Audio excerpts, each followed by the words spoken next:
श्री प्रभु सिंह ठाकुर, श्री अरुणोदय चौबे, स्वदेश जैन जी, बुंदेल सिंह बुंदेला जी, भूपेंद्र मोहासा जी, सबका मैं नहीं ले रहा, सभी सम्मानित मेरे साथ बैठे हुए कांग्रेस के नेतागण, मेरे लिए तो आप भी उतने सम्मानित हैं जितने आप बैठे हैं, क्योंकि मैं जानता हूं कि जिताने वाले और हराने वाले मेरे सामने बैठे हैं। सही बात है। बुंदेलखंड वीरों की भूमि है। मैं सबसे पहले बुंदेलखंड की इस पवित्र भूमि को प्रणाम करता हूं। यहां आप इतनी संख्या में आए, मुझे बल और शक्ति मिली। बल और शक्ति मिली, पर साथ साथ आते ही जो मैंने बात सुनी, राजू पटेल की बात सुनी, गीता राय की बात सुनी, दशरथ अहिरवार की बात सुनी, आपने राजकुमार धनोरा के परिवार, उनके बच्चे और उनके भाई की बात सुनी, मुझे ताज्जुब हुआ कि मैं सुर्खी जैसी नगर आया हूं या मैं अत्याचार और भ्रष्टाचार के केंद्र में आया हूं। ये पूरी सुर्खी विधानसभा क्षेत्र और जैसी नगर भ्रष्टाचार और अत्याचार का केंद्र है। और सब सुन ले कान खोल के, कमलनाथ 2018 का मॉडल नहीं है, अब 2023 का मॉडल है। और कैसे न्याय करना है मुझे कोई पाठ नहीं पढ़ा सकता। आज जिन्होंने अत्याचार किया है, जिन्होंने भ्रष्टाचार किया है, पानी की टंकी हो, ये सड़कें हुए, कितना आपको गुलाम समझा, आपका सेवक नहीं माना, आपको गुलाम माना। और आपने फिर भी इसकी सहन शक्ति थी। इतने साल आपने ये बात सही। 40 दिन बाद सब कान खोल के सुन लें कि कमलनाथ की न्याय की चक्की चलेगी और जो अत्याचार करने वाले थे, भ्रष्टाचार करने वाले थे, वो भी कान खोल के सुन लें कि क्या होने वाला है, किसके साथ होगा, क्या क्या होगा। ये इनकी कहानी सुन के कैसे राजू पटेल के बच्चे, आज उसकी बरसी है, मैंने अभी फूल चढ़ाए, कितना अत्याचार, उनकी बेटी पर एफआईआर, ये किस प्रकार, कैसे ये प्रदेश चल रहा है। और आज 17 तारीख को आपको फैसला नीरज का नहीं करना, आपको अपने भविष्य का करना है। और याद रखिएगा, आप केवल एक उम्मीदवार का फैसला नहीं करेंगे, आप मेरे प्रतिनिधि का फैसला करेंगे। आज मध्य प्रदेश की तस्वीर आप सबके सामने है।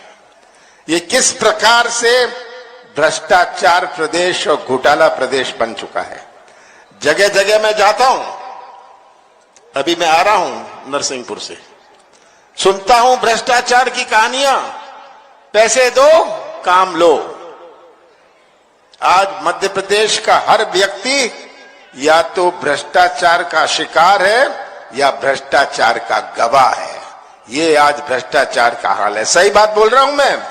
ये आज बेरोजगार प्रदेश है। इतने उत्साह नौजवानों के चेहरों में है। आज का नौजवान और 20 साल पहले के नौजवान में बहुत अंतर है। आज के नौजवान में एक तड़फ है। आज का नौजवान कोई ठेका नहीं चाहता, कमीशन नहीं चाहता। आज का नौजवान तो व्यवसाय का मौका या अपने हाथों को काम चाहता है। और सबसे बड़ी चुनौती मध्य प्रदेश की हमारी बेरोजगारी है। 1 करोड़ नौजवान जो मध्य प्रदेश का निर्माण करेंगे भविष्य में। कैसा निर्माण होगा मध्य प्रदेश का? अगर इन नौजवानों का ही भविष्य अंधेरे में रहा, ये सबसे बड़ी चुनौती है। हमारे बुजुर्ग बैठे हैं यहां। बुजुर्गों, आपने अपना जीवन काट लिया बिना सड़क के, बिना पानी के, बिना सुविधाओं के। पर ये नई पीढ़ी की अपनी सोच है। और आज हम मध्य प्रदेश को सही पटरी पर कैसे लाएं? विकास हुआ कौन सा? मैं तो पूछता हूं, विकास कमीशन का हुआ, विकास घोटालों का हुआ? ये आज पूरे प्रदेश की तस्वीर है। आप भी जानते हैं दूसरे जिलों में क्या हो रहा है। और शिवराज सिंह जी के बारे में तो मैं क्या कहूं। उनकी घोषणा की मशीन 22 साल चली, 5 महीनों में तो डबल स्पीड से चली, 5 महीनों में डबल स्पीड से चली उनकी घोषणा की मशीन और झूठ की मशीन। जहां नदी भी नहीं होती वे पुल की घोषणा कर जाते हैं। ये शिवराज सिंह है। तो उनके बारे में मैं क्या कहूं? उनको दिखता नहीं है हमारा किसान। किसान के आंसू उन्हें नहीं दिखते। हमारे नौजवानों की तड़फ, उनकी आवाज ये सुनते नहीं। इनके कान नहीं चलते, आंख नहीं चलती, मुंह बहुत चलता है, मुंह बहुत चलता है। झूठ बोल दो, खाना तभी हजम होता है शिवराज सिंह जी का जब ये दिन में एक झूठ तो कम से कम बोल दे। ये पूछते हैं कमलनाथ ने क्या किया? अरे शिवराज जी आ जाइए, मंच के उस तरफ खड़े हो जाइए। आप बताइए 18 साल में क्या किया आपने? मैं बताऊंगा मैंने 15 साल में क्या किया। और आज आपको 18 साल बाद बहनें याद आई। 18 साल बाद बहनें याद आई कि मैं इतना पैसा प्रलोभन दूंगा। 18 साल बाद कर्मचारी याद आए। ये सब पहले नहीं याद आए। चुनाव के 5 महीने पहले ये सब इनको याद आने लगे। ये अब जगह जगह जाते हैं, भूमि पूजन, अपने जेब में नारियल रखते हैं, जहां मौका मिलेगा नारियल फोड़ देते हैं। और अगर सड़क का नारियल फोड़ा तो सड़क टूट जाती है, नारियल नहीं टूटता। ये आज शिवराज सिंह जी का हाल है। मैं तो कहता हूं ये आप कैसे जनता को फिर से गुमराह करना चाहते हो? इतने अच्छे कलाकार हैं, अच्छे कलाकार है ना। मैं कहता हूं शिवराज सिंह जी से आप बंबई जाइए, एक्टिंग करिए, मध्य प्रदेश का नाम रोशन करिए। ये शिवराज सिंह को मैं हमेशा कहता हूं। अब तो 20 दिन बचे हैं,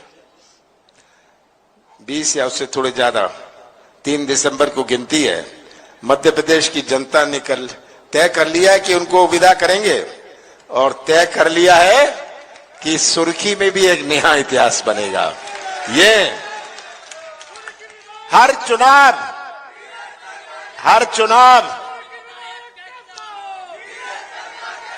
चुनाव का अपना मायने होता है। मैं 44 साल चुनाव लड़ा हूं और जीता हूं। हर चुनाव अलग होता है। हमारे जनपद के, जिला परिषद के, नगर निकाय के चुनाव आते हैं। हर चुनाव अलग होता है।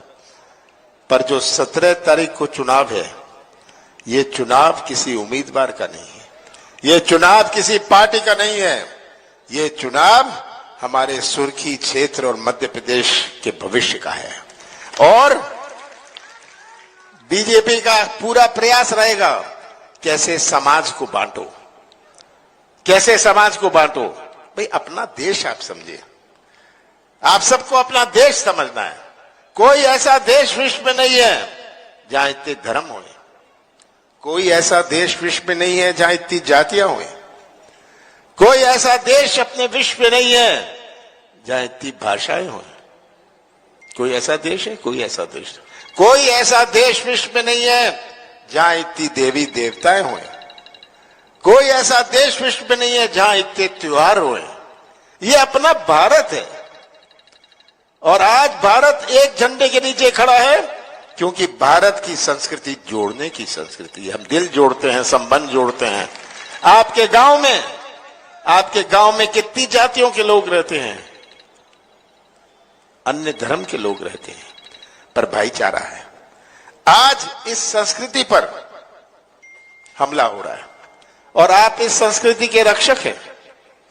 याद रखिएगा, इस संस्कृति के रक्षक हैं कि हमारे भाईचारे की संस्कृति सुरक्षित रहे। ये आज सब आपकी जिम्मेदारी है। आप हमारे संविधान के रक्षक हैं। बाबा साहब अंबेडकर ने ऐसा संविधान दिया जो पूरे विश्व में मशहूर है।